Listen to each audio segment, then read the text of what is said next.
community, on the continent, were finding the path to become successful. My life has always been to peddle hope, to show you that you can remove a needle in the haystack. And so that was why we created the Future Awards. Fast forward, 2005 we created Future Awards. 2010, we realized that we created a critical mass of young people who were now beginning to pay attention, who were now beginning to succeed in their businesses, who had some sort of voice share, in the community. But then we had a problem. 2010, we didn't have a president for a while. Our president was either sick, dead, or alive. We didn't know. I don't know if you remember President Umaru Musa Yar'Adua. And at the time, they had refused to make President Goodluck Jonathan the acting president. He was then vice president. So we were concerned that for the last 5 years, we had built a generation of young people to have a voice and to become successful business people. But in the area of policy, where we needed a government to get things on the go, we didn't have a government at that time, and it was beginning to affect these young people, and they were complaining. So my partner Chude then sent an email titled, "Where is the outrage?" Because the outrage at the time was on Twitter. And we said we had to get the outrage onto the streets. And so that was the beginning of something called Enough is Enough. If you've ever heard about an organization called Enough is Enough in Nigeria, I no longer run it. I was the chair of the board until I resigned in 2014. But myself and Chude founded it and then invited other people as co-founders. And so we had this march in 2010. A huge march. We went to the National Assembly and were demanding, we had 7-point agendas. So we waited for hours, 4 hours, waited. In that 4 hours, we were tweeting. Enough is Enough was trending number 1, number 2, number 3, number 4, number 5 around the world. All the media we had invited then, Erebani of CNN, BBC and so on, who shunned us, they started calling because we were trending around the world. That was the first time that Nigerians saw the power of social media advocacy, powered by a real-time movement. And then when CNN picked it up, BBC and so on, the National Assembly members who knew us, who had our numbers, but didn't come and say, why are you embarrassing your country on TV now? Why are people doing like that? People should go home. We're like, no. You got to talk to us. You got to, make this man acting president so that the country can move forward. And to cut long story short, maybe days or a week or two later, they did make him acting president. Not just by the fact that we marched, because Wale Soyinka, Tony Bakare, and also had their own marches at the same time. In actual fact, we are going to meet the group, the Tony Bakare group, Pastor Bakare group, to ask them that we wanted to join them, lead alongside them, and Pastor Bakare is a great man, of course. But then at the time, he just thought, oh, you young kids, go and handle the entertainment. We're like, no, that's not, these are not those young people. We're not, nuns or no. These are business owners, these are celebrities, and we want to be the front like you. So we had a choice to either go home, since this bigger group had told us that we should go and do entertainment, or do the entertainment. We said, no, we will go and do it on our own. And so that's how we birthed a new confidence and a new generation of young protesters. Before Enough is Enough, it used to be NANS, the Student Association or the Youth Council who used to protest. And I'll tell you one funny thing. At the time, when we're going to run that protest, they started running a campaign against us, whoever, saying that, some people have been paid to run a protest, don't join them, blah, blah, blah. I was arrested by SSS because I was one doing the thing, so picked up by the SSS. I was released, trying to get permissions, doing town hall meetings, being attacked, and so on and so forth. By the morning of the march, I think we were about 50 people. By the end of the march, we were maybe about 3,000 or something like that, that had come. So that march could have failed, but we chose to take that risk. Now, after that march, they started calling us activists. And I always say to people, we were not activists. I'm still not an activist. I'm an active citizen. And so everything I've said to you guys today about our continent, if you all choose to be active citizens, you will do more for the continent. Active citizens is just the fact that things can be better. And you just choose to speak up, or you choose to support those who are speaking up. That's all. You know what should be done, and you take the responsibility to be part of the process of doing better. And so our lives began from trying to create a voice for young people with a TV show, with a magazine. It moved to creating a convergence through the future worlds. And then it now moved to birthing a new generation of vibrant young people who were active citizens. Then we thought to ourselves, hang on, if we are able to influence policy and politics, then these problems we're praying for will not be anymore. You remember I said earlier that the prayer points are caused by failed policies. So the problems people are facing are results of failed policies. So we said, okay, if you're able to work at the level of electioneering and so on and so forth, and Providence, talk about the universe. After that march, we had the President Goodluck Jonathan, for the first time, a sitting president leaves Abuja, the nation's capital, and goes to Lagos to sit with young people. It had never happened. Every time they engage young people, it's in Abuja. Leaves Abuja and comes to Lagos to do a youth launch with young people. And then joins Twitter after that march. It was on Facebook because Facebook was a popular thing, and he joined Twitter. So that march was effective.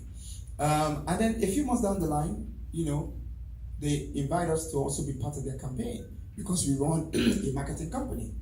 And we thought, should we take this, should we not take this? We are doing this whole active citizenship business. Engagement. How do we then, quantify it now doing election work? But we said to ourselves, if we need to influence politics, if we need to influence policy, then we cannot shy away from this. So we took it on. But we took it on just with the marketing company, and we tried to create a fence because we were still, so we resigned from actively working on Enough is Enough so that it can fly on its own, but we just remained on the board. And then in 2014, I then resigned fully because I then got asked to work on the Buhari campaign in 2014. That was one moment of hope for Nigeria. That was one moment where, we truly, really believed that Nigeria was going to find freedom and redirection. And we went into that campaign not as a business. We went in, wholly, just like, listen, this is it. This is life and death. We've got to make this happen because at the time, if you remember, you might forget now, but if you remember, there was a lot of allegations of corruption, and of course, the country was also, facing different challenges. It's just that when I talked earlier about how we lost everything, one funny joke was that my sisters were always worried at how I was going to move Mr. International. My sisters were always worried at how I was going to move from Kellogg's to Complex. Yeah? What my sisters did not realize was that Gary was waiting for me in front. So, you would think that, at the time with President Goodluck Jonathan, you thought that can change and then, we would go from Complex to Kellogg's, but here we are. The Lord is faithful. Hallelujah. And so anyway, we got into electioneering, and political communication because we really do believe that, you must be involved at the highest level in determining who the leaders are. And I make bold to say, my dear friends, that you can never determine how a leader will perform. Even if you do all your due diligence, they can still perform anyway. Power is a different ballgame entirely. Think about who shares the meat in your house. When you were younger, all of you that came from African homes, somebody will take 2 meat and give you half. People with power have always tried to take more, even the ones that look good, will always, there are of course that people who are not like that. The people who are genuinely, and I'll always talk about my mentor. I think I have a question, so I'll talk about her later. But the point really is, you will not beat yourself up if you make a wrong decision with who you vote for or who you work for. People will try and fail. What's important is to try again. You must keep trying until you get it right. And that's it. Okay. I'm going to open. Thank you. And I know 12 presidential elections will be held across the continent this year. We've already had 2, one in Nigeria and Sierra Leone, and Zimbabwe is likely to happen this month. I'm curious to know what your thoughts are on the elections that have happened and what's your outlook for the elections coming on. I just think that more citizens need to step into their power.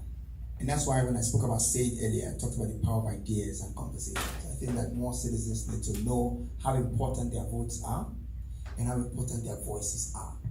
I mean, in Nigeria recently, we had this election and the apathy was bad. We had about 29% of the population, out of how many, it was bad. It was bad. And so across the continent, I think what's important is citizens need to step into their power and know how important their vote is. Citizens need to negotiate better with their votes and not just follow any leader. Citizens need to coalesce more. One of the best series I've watched is called Bogan. I think you've seen Bogan, where the Prime Minister would win an election, but she then needs the Green Party and some other parties, and every party has its values. So when they come to the table to give their votes, they say, this is what we want for our people. We are the Green Party, you will not drill any more oil well, because we need to protect the environment. We are the this, you will not do this. I think that that's a good way to come to the table whereby everyone, at least largely, is protected. But again, at the end of the day, I have to tell you, power is power. People that sit in the rooms, you cannot entirely always trust the intentions. The other thing with the continent is that a new generation of leaders must be curated.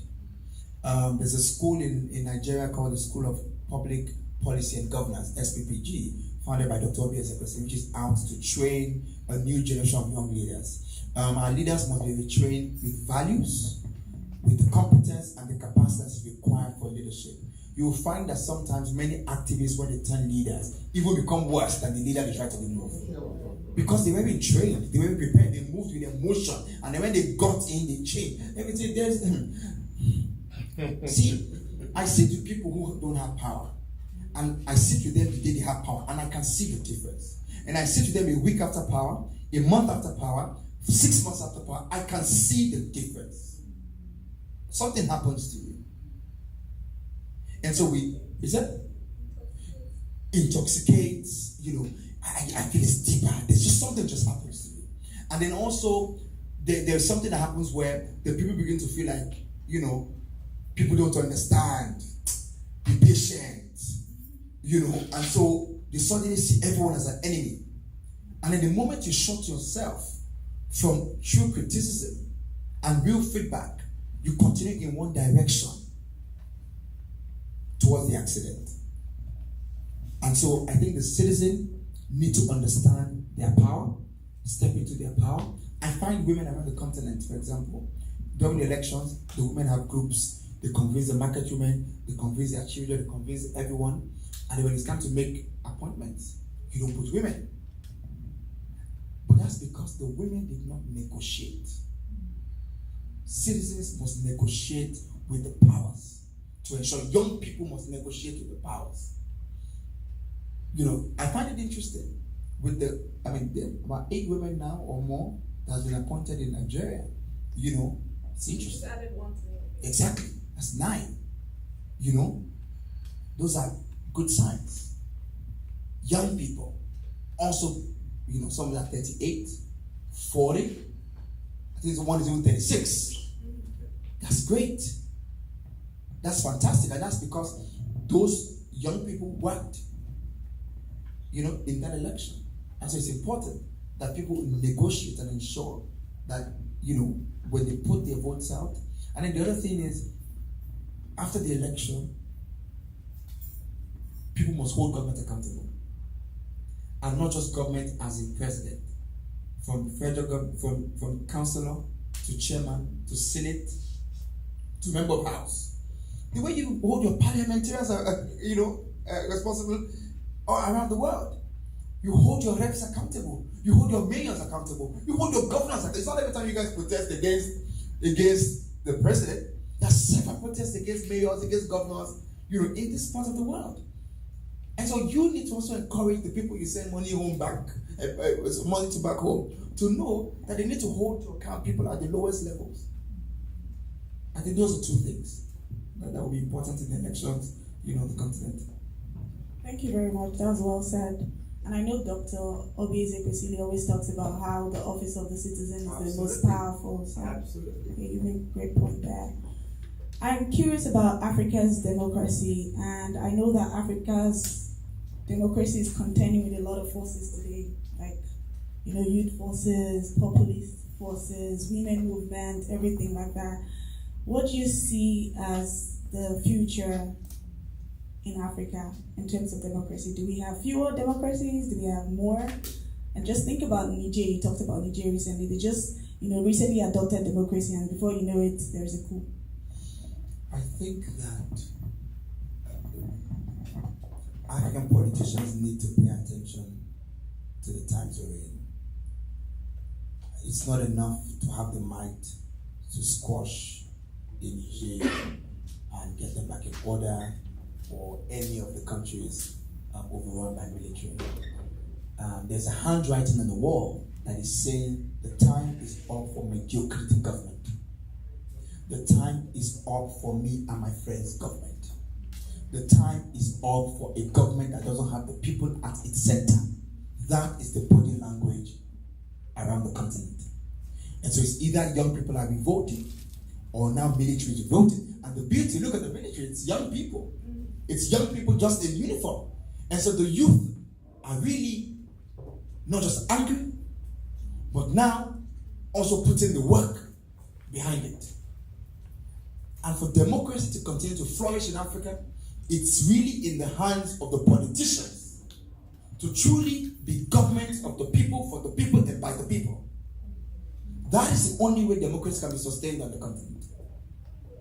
Because right now, while ECOWAS says they're moving against Niger, Burkina Faso, Mali, and so on say they stand with Niger.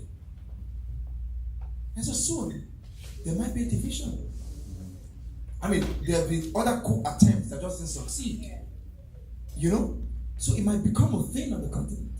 The only way to solve this problem is for politicians to start focusing on keeping their positions and focus truly on impacting the lives of the people, so that the people will willingly vote for them and they can keep their position based on their results. Great point. Thank you very much. Now I'm curious about Africa's future in terms of the young population. So there are several projections that suggest that young Africans will constitute over 40% of global youth by 2030. This worries me, and I believe it worries policymakers and leaders like yourself who are passionate about young people and about the future of the continent, and particularly shaping the continent's growth narrative. So now I want to know what your thoughts are in terms of how we keep these young Africans meaningfully and productively engaged, such that they're not just consumers of whatever we're creating, but they're also producers, they're the innovators. How do we equip them for an increasingly evolving knowledge, circular, and digital economy? That's a loaded question. Yeah, very loaded. Because there are many parts to that question. There's a part of policy and infrastructure on the side of government, supporting big industries that create massive employment, like manufacturing, agriculture. Africa has so much arable land. We have to make agriculture sexy. There's a lot of opportunity in that space. Manufacturing is dying on the continent, and that's why we're a consuming nation and not a producing nation. Nations on the continent. Our refineries are not up. There's so many jobs. Listen, if government only focuses on moving our raw materials into finished goods and exporting, well, go to sleep. The value chain is massive. If we can move from selling our raw materials and exchanging it for peanuts to actually the full value chain, the employability, the resources, the wealth that will create, we will not be sitting here to have these conversations. We'll pack everybody in private jets and say, let's just talk in the air. Yeah? So there's that. There is also the tools of the time, internet, technology, AI, and so on and so forth. We need to actively begin to build a generation that is empowered in that space. And that's why we talk about education and technology education. We need to begin to consciously and actively put our young people in coding schools, and expose them to writing codes and creating tech products.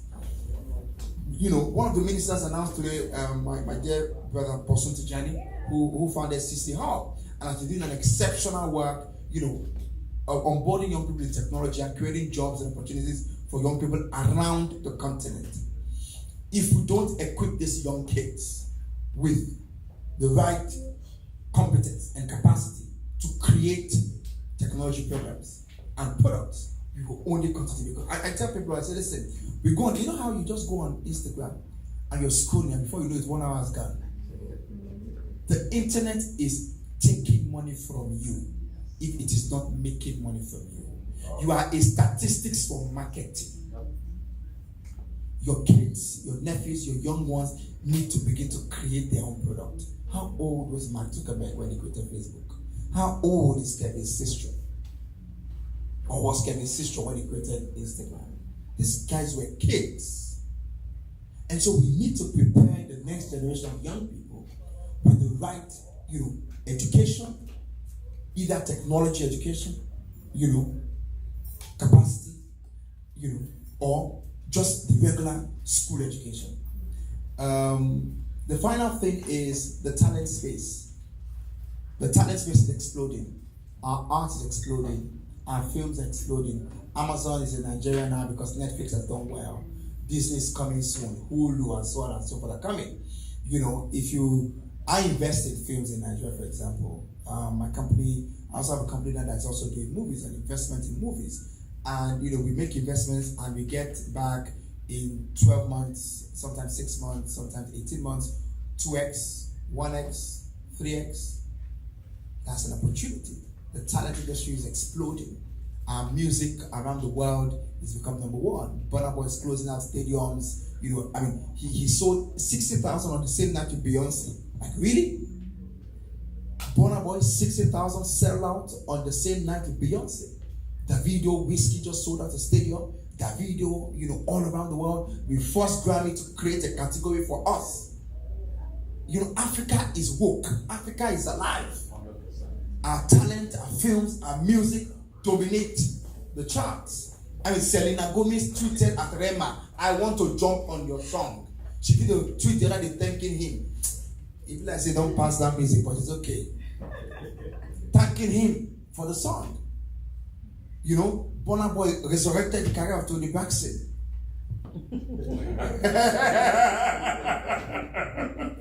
But Africa is here. And so the talent industry as well is one of the spaces that will change, the game for our young people.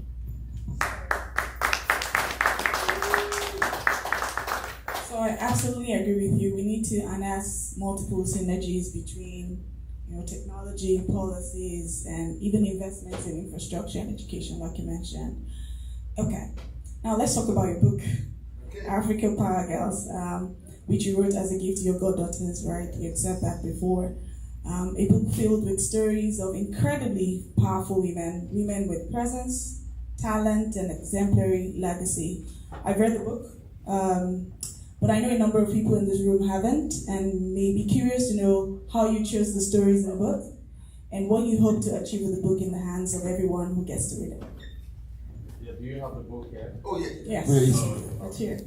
Yes, we do. The book was written, with a simple mission. I have 3 goddaughters, Elena, Grace, and Farah. Every time I travel around the world, I try to get them something that's developmental. So when I was coming to the house, I told these kids I was bringing them gifts. They're happy. They know that his books are going with them. They don't know me stories. They don't know me. So I tried to give them books that develop them. And so I was trying to get books for these girls, and I couldn't find any. And I remember particularly that I found one in this place eventually. Little Women something in this room. I took it from Devo. He had Maya Angelou, Oprah, and so on and so forth. But I was still not satisfied. I wanted a book that showed women from the continent where my girls came from, that faced the kind of challenges they face. So in the book, there are stories of women who, were married off at 13, women who were in bad marriages, women who, they told them they could be nothing. Those kinds of stories were the stories that I wanted them to see, because those are the stories that relate to their history. But I wanted them to see that these women also took their lives and became something without anyone's permission. I was supposed to read, I'll read a chapter for you. Let me read quickly. Should we give something to you? Is there a volunteer to read? Yeah, I don't mind. Okay, great. All right, so let's read Queen Amina. Oh, that's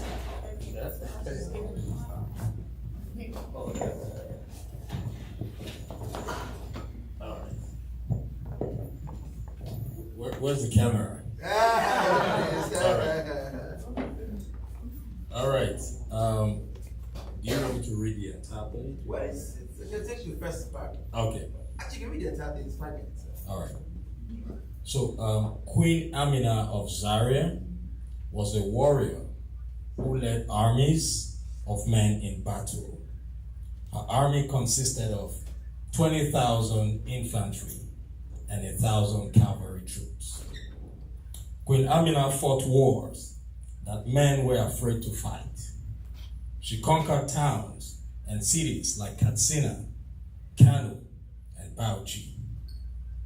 The earthen wall she built to surround her capital, Zaria, was so formidable and well known that other walls around the cities became known as Amina's Wall. So Queen Amina used every opportunity she had to liberate, protect, and lead her people. The people of Zaria were exposed to great wealth because Queen Amina opened more trading routes as she conquered towns that she had to pay tribute.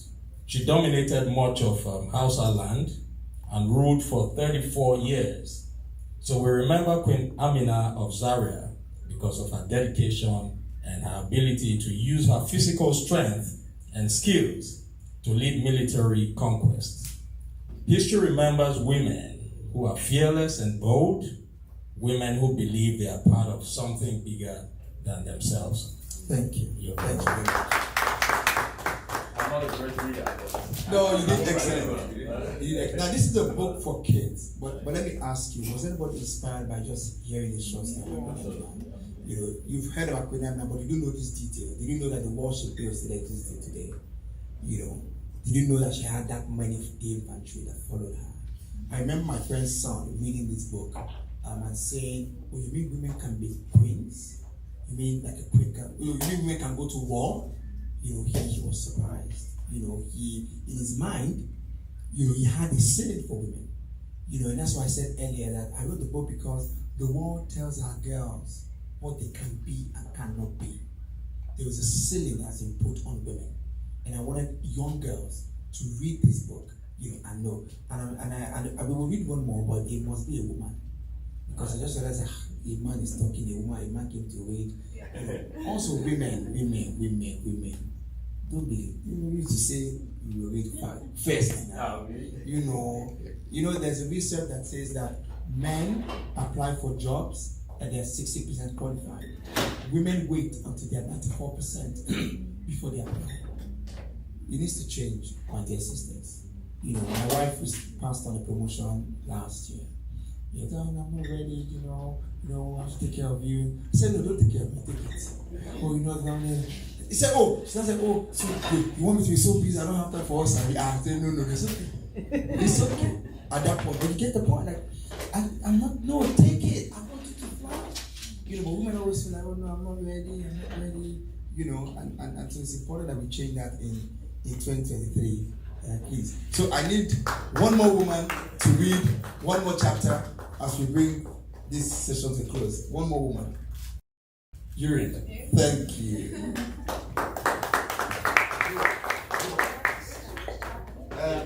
You can use that for your.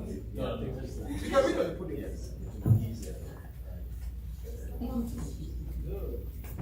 Okay. we make life easy for you. Okay, so we're gonna be reading about Nika Davis. Nika Davis' life and career confirms that success isn't in academic qualifications, but in passion and dedication. I think I stick to that. Nika Davis was born in a small town of Ogidi in Kogi State. You just read half of it. Yeah, okay. Kogi State, Nigeria.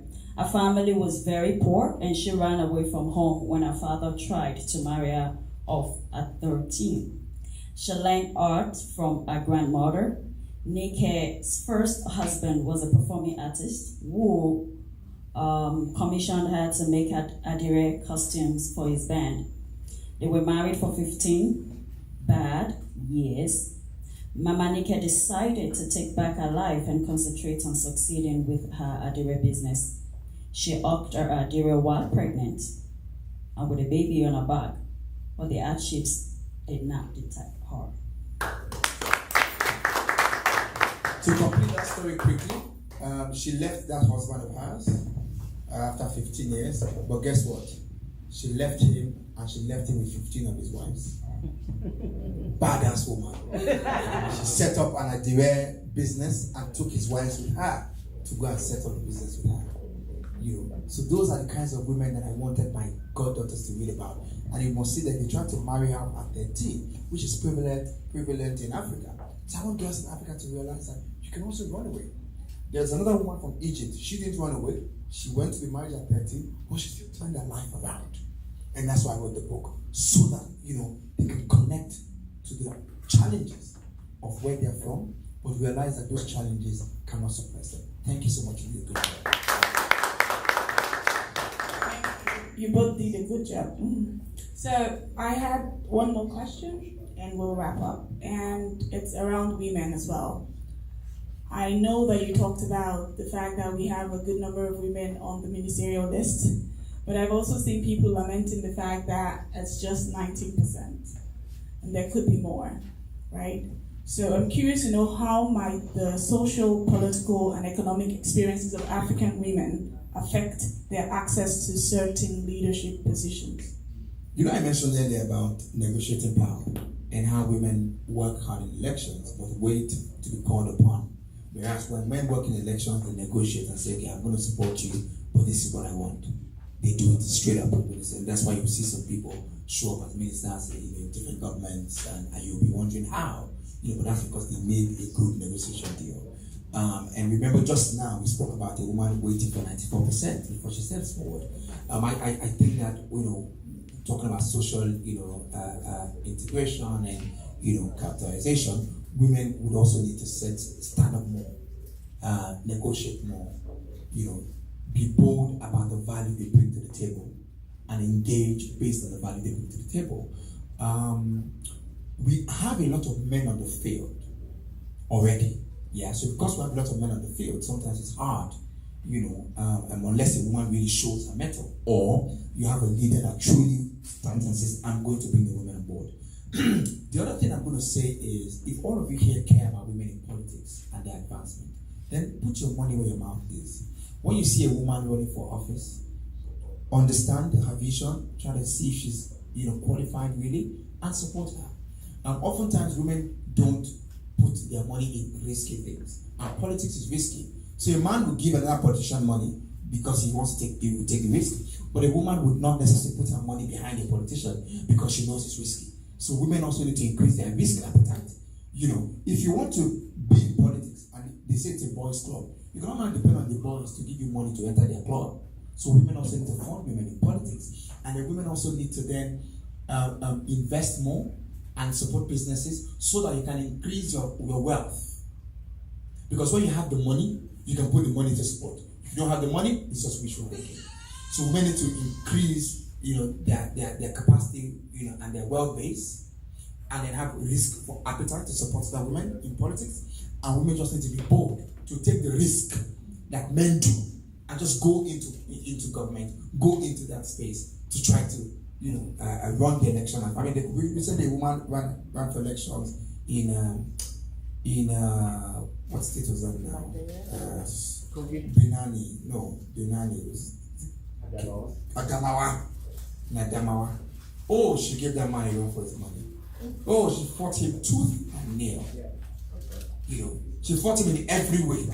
Think about every way. Everything they did, she met him. She didn't win eventually, but she played a good game. So women have to be bold, and courageous, and just do it. Just do it. Thank you very much, Jacob. Please give him a round of applause. And I think just to wrap it up is that, I was curious to know if you would like to take any questions. Oh, absolutely. I'll be happy to. But just to wrap it up, really, for the continent to prosper, because for me, I'm really about African prosperity. We need more women at the table. Because we're losing resources, we're losing money, and we're fighting with our hands at our back. Without women at the table. So let's get up and do it. Yes, happy to take questions. 3 questions. So one, I'd like a woman though, because I'm seeing 3 men already. So, but let's take his. We will have 4 men, Zeph. Yeah, let's take the Houston. We just said now that we need women to be bold and courageous. Yeah. Do you want to ask your question for yours? Yes, thank you so much, Adeola, one more time. I'm one of your big followers, and I want to appreciate you for everything you're doing for the continent, not just Nigeria alone. Thank you so much. I have a quick question that's always bothered me, and I think this is the best opportunity to throw it at you. You touched on it earlier on, and one of the reasons why we are here today is to talk about the future of Africa. Either we like it or not, everybody here has something or the other to offer. But when you were encouraging us to go back home, it's just so unfortunate that there are a lot of things that stands in the way of each and every one of us going back home. We have a lot of engineers, doctors, and business owners in here that can go back home to influence Africa. But due to so many obstacles, they sit back and they can't do anything. I'll take it back to what you did during the time of Buhari when it was coming in. I followed you all through that process, you and Jude, Gbenga Sheson, by the way, he was one of the guys that I also followed. And I remember how Gbenga Sheson kept on telling Buhari in one of the sessions you guys had that if you fail, trust me, the youths will go back and they will not do anything again. I'm not sure if you were in that meeting. Guess what? We all know the end result of what we got. Thank you so much. Yes, he failed woefully. And, a lot of people will say today that, Adeola was one of the guys that led us into this. Yes. But one thing I will say is, I noticed that this last election, probably based on what happened in the past, you guys weren't at the forefront like you were. And I could sense some form of, maybe, you guys trying to restrain yourself from moving forward. Is there anything you think we can do? Because we are on another path again right now, on another course, and a lot of people are struggling. Do we have any chances? Do we have any hope as Nigerians? We're not sure. We in diaspora, we want to vote. We don't have the opportunity to vote. We want to put the right people in the right places. We want to put the round pegs in the round holes, not the other way around. So what do you think we can do so that, we just don't sit back and we're watching our continent go to ruin? Fresh Prince is the name. Thank you.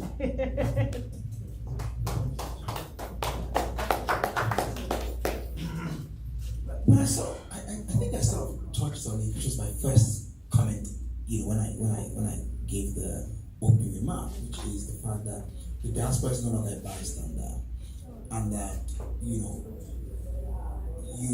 must from here influence the people you have influence over at home in voting in the direction which you think is best for the nation, while you cannot vote. That's one. Two, you must put your money where your mouth is with whoever you believe in the system. Whoever your candidate you believe in, you must put your money, because election is expensive. So you must put your money there.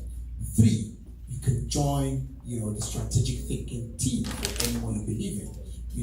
Four, you can take time off work to move back home, to be in the situation room and strategy room, to design policies and advise and be foot soldiers, to give faith, hope, and of course clarity as well to the candidate you believe in. Five, you must be able to also support civil society and active citizens back home. Send your $200 every month to an NGO that is holding government accountable that you believe in. Go home and volunteer and march on the street if you want to, and so on and so forth. Those are practical things that you can do. Enlighten and educate people on the different tiers of government to hold accountable, from the councillor to the chairman to the member of house to the senator to the governor, ministers, president. Because sometimes you focus so much on the center, and then the guys at the bottom are getting a blue murder. So all those kinds of things you have an opportunity to do. When an election is coming as well, I said all of those things that you can do. And then when there's government in place, you can't but just be hopeful. My mother will say, "Inu ikokodudu le kofufutin jali." And Oyibo will say to not judge a book by its cover. So the last cycle, you had hope, it was dashed. In this cycle, some have hope, some don't have hope. Whichever it is, in 6 months to 12 months, there will be a clearer direction. And based on that direction, you can decide how you want to play. But does everyone deserve a chance to see where their strategy is going? It does. And so you can have hope. Hope is the reason why we all wake up every morning to go to work, to do anything. You wake up and you just assume that your spinal cord will carry you, that you put your leg on the floor and you will stand and not fall. It's hope. And so we do need to have hope and faith, pray and support our government, hoping that God will help direct and lead us somewhere. But in 6 months to 12 months, you will not need to necessarily pray anymore, because God will have shown you if you're going somewhere or not. Then you can decide how you want to play. I can't tell you how you want to play, and we've sort of stopped, being front and center of any of our work, because it's more delicate than that. Recently I met one of our clients, President of Senegal in Abuja, and we had a tete-a-tete, and then when we finished and we're walking out, we took some videos as we're walking out, and I posted a video on my page. And it so happened to be that 2 days after that, riots broke out in Senegal, and people were accusing him of running for third term. And it came on my page, le dictateur, le modra, cursing me out, cursing him out. The video went viral. It had 1 million views in 2 days. The video was just generally there with like maybe 300,000 views. It just moved to 1 million. I don't know what it is now. And then they were cursing me out and cursing me out. You do not want to know my relief when he did that video and said he's not running for that time. But before then, my friend was saying to me when he saw the comments, African leaders will disgrace you. Because that's one of the clients that we boast with, all the time. And then suddenly there was this thing hanging on his neck, and then people were rioting and it led to death. And all of a sudden, you become a casualty. But when you worked, when you did the work, there was hope. It was different. So these things are tricky. And so I cannot tell you, I can do the job, in some cases, if I'm at peace with it, but I will not just be in the front. If I'm at peace with it, if I've done my due diligence, because you cannot say you will not take on the work. What if you do it and it goes well? What if? Just what if? And that's the hope that we're talking about. So for you, be hopeful, support, and give your and if you can't do anything with government, go directly to the citizens. Support the citizens, but do your philanthropy in a different way, like I explained in the beginning. I hope I've managed to touch here and there around the question. Okay. Thank you. Thank you. For the sake of time, we're going to take the two questions at once. So please ask, make it short and crisp. Thank you. He wants me to ask. Okay, so the thing is, my name is Carrie. I have issues balancing politics and faith because I'm a person of faith. So I try to not get too much into politics because I feel like it's just that point where you can't not separate both. So because I kind of sense that you're probably a person of faith, and how do you? And I know this is not the purpose. You probably have a bigger purpose where you're probably going into politics. I don't know. I just see this maybe as something more. But how do you think the more you get into politics, how do you think you're going to be able to balance your faith in terms of choosing right, choosing wrong? Because we're in Africa, and honestly, I just feel like it's hard. I know it's hard, but how do you navigate that aspect of politics? Take a second. Could you just ask your question, please? Thank you very much. So my question is around the corner of foreign direct investment and public-private partnership in Nigeria. I know you mentioned how can the diaspora actually help and make a change and make a difference. One of the biggest kerfuffle that we have is probably with the customs and clearing and forwarding in Nigeria. I'm sure every one of us would want to push things back to Nigeria, like you said, books, laptops. But if you're trying to go into a volume or a larger quantity, you're stuck with those customs costs, and that makes it difficult for you to make that philanthropic gesture. So I wanted to find out if you had any ideas that could help people move things back to the continent, move things back to Nigeria, things that can actually make a difference. A lot of people here work for multinational companies that deal with computers and get to point in time where there are equipment, even medical equipments that are moribund here that could be very useful back there in Nigeria. But we just have that gap in shipping into Nigeria, and you have that issue with clearing and forwarding. Is there something that you think maybe we could look at? Is there any avenue we could use in pushing things back into the country? That's a great point. I don't have an answer to that at the moment, but I can check in. I'm also friends with the MD of MP, who's a Port Authority. I'm sure he'll be able to give me some answers. So, and I'd have called him now, but I think it's 3 a.m. or something in Nigeria, so I can't put him on the phone to get a live answer. But I can ask him. And see if there's really something that, a way around it. But yeah, I think it's a valid question, and the problem is valid. My friend was trying to get in some laptops to South Africa recently to donate. She had the same problem. She eventually found a way around it, but it was a problem at first, so I can check in for you. I have a suggestion. Okay, I have a question. Balancing, maybe not just faith, maybe just balancing values. Just balancing values. I think one of the things is, when I spoke earlier about having your kind in the room, because being alone, so that's why we need more quote-unquote good people in government, so that they can together, be able to guide and protect each other's values. That's one. Two, you have to make a choice. You have to make a choice to either align or to hold on to your values and take and damn the consequences. One of my mentors, Dr. Obi Ezekwesili, she did that. She went in, she damned the consequences. Until today, people know her for that. There's a famous story when Obasanjo, one of the elder statesmen came to Obasanjo and said, "Oh, one of your girls, you will not let me get this thing I want." Say, who? You don't know you? How dare they? He mentioned, I said, who? He now mentioned Obasanjo. Said, that one, please. Is there anything else you want? Just leave that one alone. Of course, not all the time we get a leader that will respect your stance and protect you that way. But you have to choose. Do you want to stay here? And I think you should stay. You should learn about a woman called Yewande Sadiko. Google her. She was the immediate past MD of NIPC. She has her values. She went in and they showed her paper. She came in, she cut, how government can travel for 5 days for a one-day meeting. She said, no, you only go 2 days, the day before. Cut per diem, she cut this, she cut that. They came for her. They reported her in EFCC, ICPC, everywhere they took her to. She will go there, she will bring out her receipt up to 4,000 naira. He that comes to equity must come in clean hands. If you want to hold on to your values, you have to be ready to play the game to the latter. You understand? People will go there. She will show them receipt 4,000 naira. When she leaves there, they will say, madam, thank you. They will become her friend. They could do nothing to her. They could hold nothing to her because she covered her tracks with honesty and openness.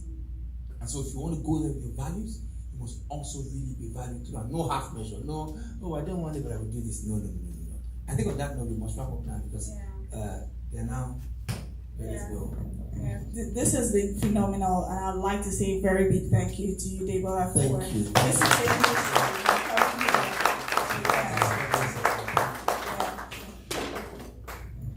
Well, good evening. My name is Babatunde. I'm here to ask for money.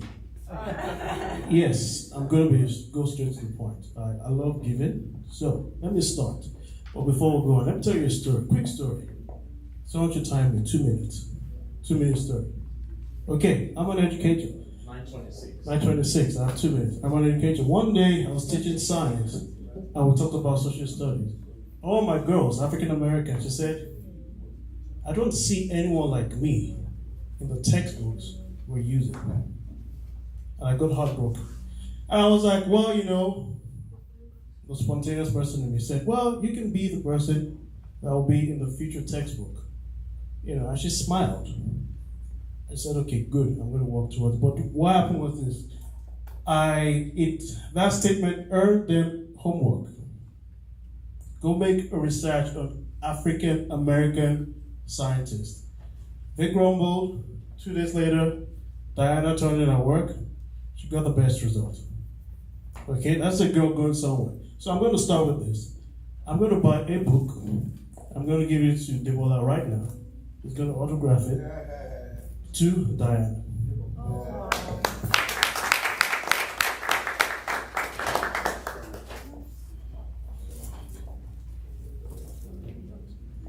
All right, so that was brought me to this.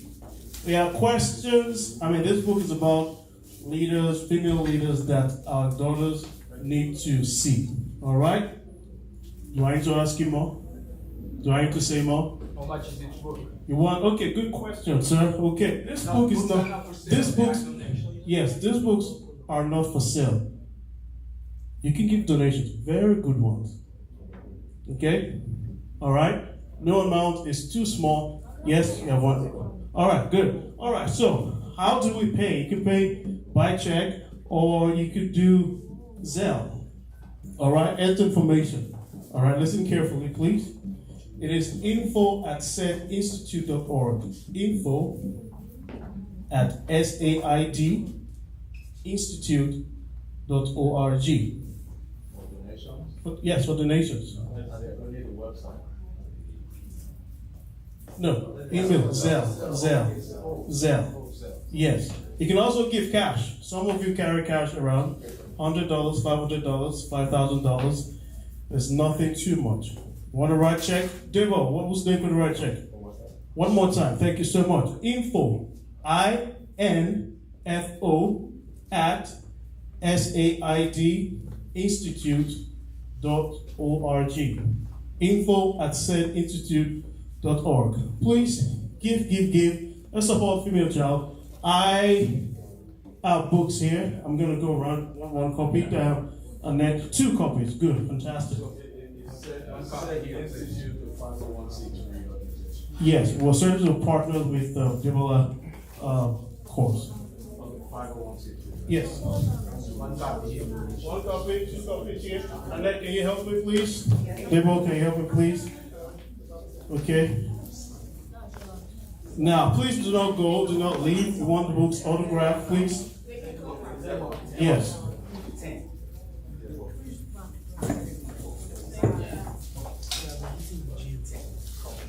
$10 copies. Want to beat that? 10 copies are $100,000. So this is fantastic. I also encourage one person at the back wants a 1 copy. Please make sure you donate. These books are not for sale. Okay, if you have cash, one person over there. Let's go. Do we have more books? 20. Do we have more books, sir? More books. See? That's how we roll over here. More books. Over there, look at that. All right, so you know what good thing is this, okay? Afterwards, we'll go over there at the back area over there. Can you find your way over there, please? And then we'll get a line, and then we'll do the book signing. I don't want to talk for too much. My name is Babatunde. I help him with SET Institute. Debo, can you come here for a second? Quickly, let's talk about SET Institute and what program we have in view in the future. Just want to make a quick mention of Leatherback, who is partnered with Leatherback. Yeah, just want to, I sit on the board of a company called Zquest, and we own something called Leatherback, which is a remittance platform, and they've also supported my trip because I did Atlanta, we're doing Houston, we're doing LA, we're doing New York, and it's expensive to travel. And I don't sell anything. I say I pedal home, I'm a home peddler. And so Leatherback has also supported, this trip. So please check them out, Leatherback, download the app. You all send money back home. What Leatherback does is that it helps you send, dollar to naira, naira to dollar, to pounds to yen, and all of that, all at the same time. They do it all, on one platform. So you can check it out, Leatherback. It's on Android, it's on Leatherback, yes. It's on Android, it's on Apple, and you can download it and use it for your remittance. I don't have a code, I don't have a discount code. There's no discount code, so you can say they want to take us 10%, but they believe in the work that I do, and that's why they've come on board. So please check them out and support Leatherback. Thanks very much. We have. Okay, great. But please check them out. Thanks very much. In case you're trying to go Cash App, please do not use Cash App. Recommend one to Zelle, please. No Cash App. Let your money not go. Money. All right, quick one. All right, so yes, please let all the books go. Quick one, Demo, 2 minutes. Lisa, thank you. You leave it. Me? Yeah. You? You leave it? No. Okay. I really don't want you to leave. I think this is about the time we all just give a round of applause for Adeola Lagos. Adeola Lagos is not just a friend. He's more than a friend to me. It's a family. We've known each other over 20 years, 2 decades.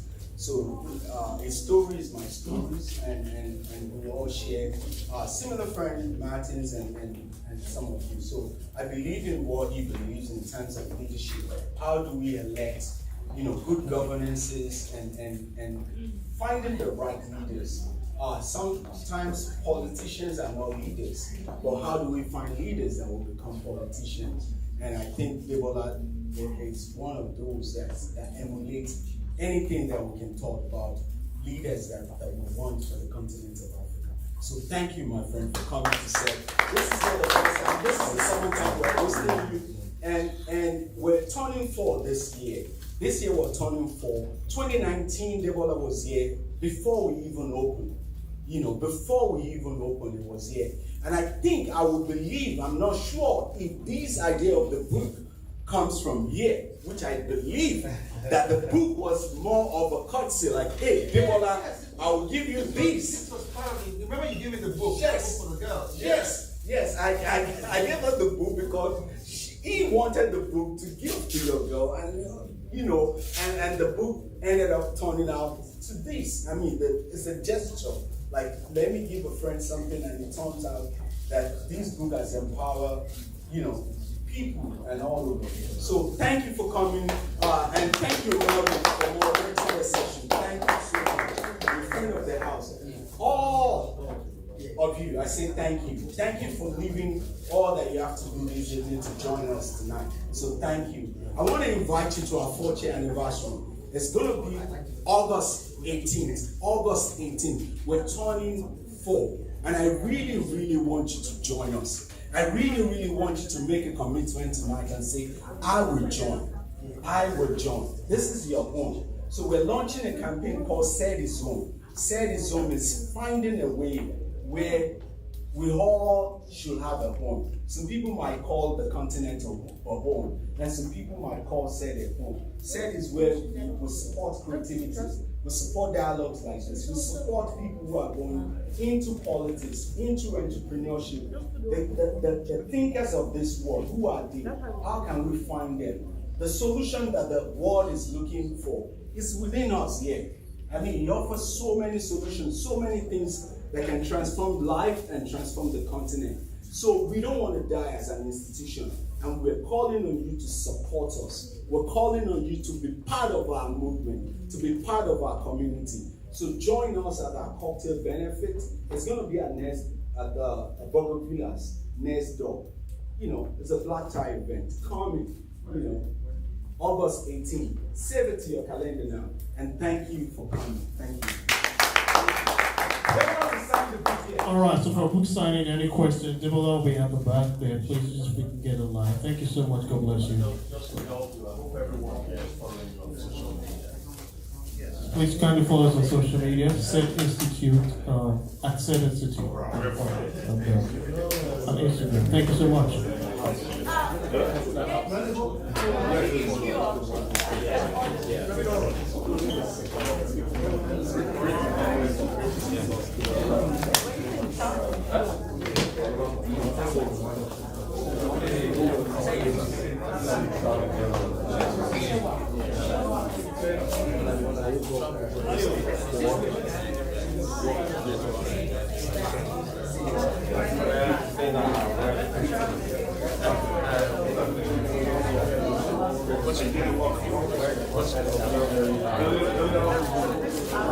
The era when it's like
Is there a reason why you're blocking the camera with your back?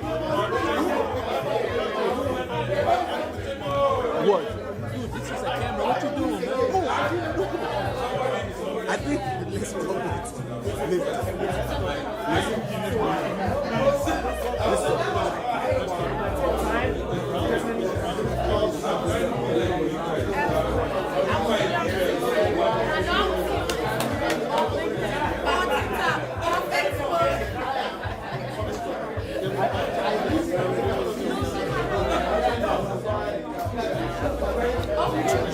Listen.